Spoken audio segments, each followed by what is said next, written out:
Hey guys, my name is Elijah and in this tutorial I will show you how to box text in Google Docs.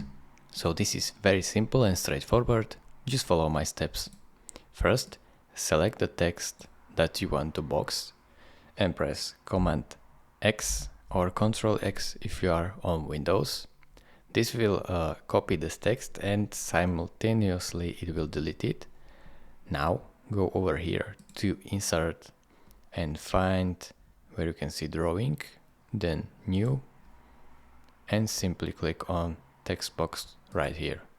Now draw your text box like so and press Command V or Ctrl V if you are on Windows, and this will paste the text in here.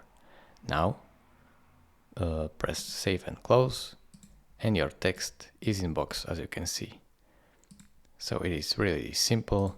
Thank you for watching. If this video was helpful to you, consider subscribing and liking this video, and I will see you in the next tutorial. Bye bye.